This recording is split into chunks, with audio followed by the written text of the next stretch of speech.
Before you even step on the plane to the Philippines, there's one small thing you need to and should do that can make your arrival a smooth one.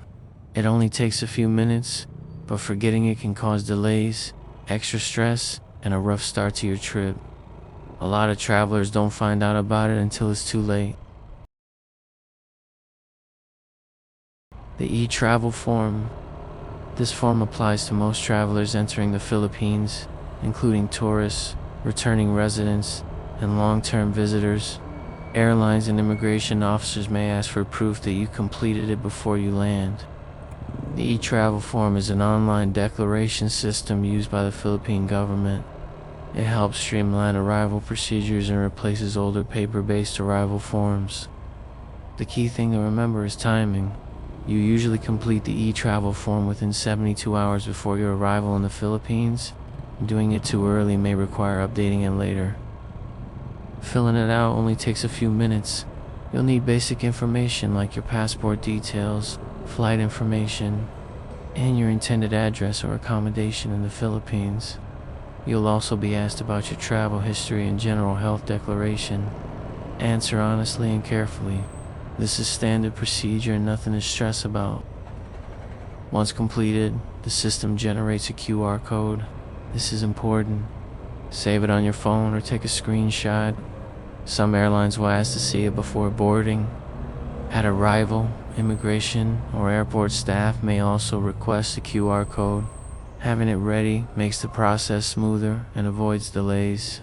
If you forget to complete the eTravel form before departure, you may still be allowed to fill it out at the airport. However, this can slow you down, especially after a long flight.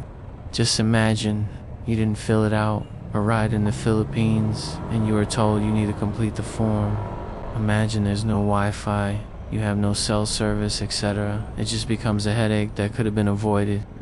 If you're relying on airport Wi-Fi, it may be slow or crowded. Completing the form at home is always better. Doing it ahead of time saves energy and stress. Travel days are already long, and small preparations like this make arrival much easier. The eTravel system is free. You should never have to pay to complete it. If a website asks for payment, double check that you're using the official government platform. Information requirements can change, so it's always smart to check the official site close to your travel date. Rules may be updated depending on policies. This step might seem small, but missing it can cause unnecessary delays. Immigration procedures go much smoother when everything is prepared in advance. Think of the eTravel form as part of your travel checklist, along with your passport, ticket, and accommodation details. Once you've completed it and saved your QR code, that's it. There's nothing else you need to print unless you personally prefer a backup copy.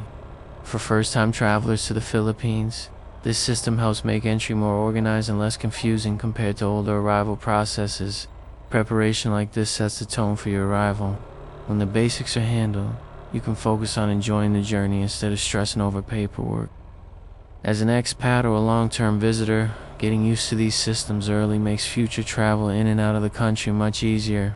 If you're planning a move or an extended stay, learning these entry requirements ahead of time helps you arrive confident and relaxed.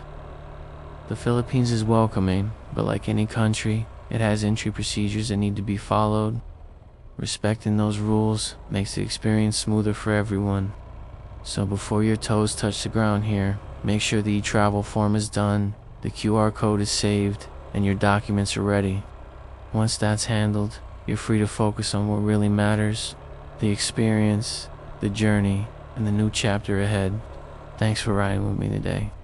If you enjoyed these videos and would like them to be longer, let me know in the comments. Reading your comments is what motivates me to keep creating content. Stay safe, and I'll see you in the next one.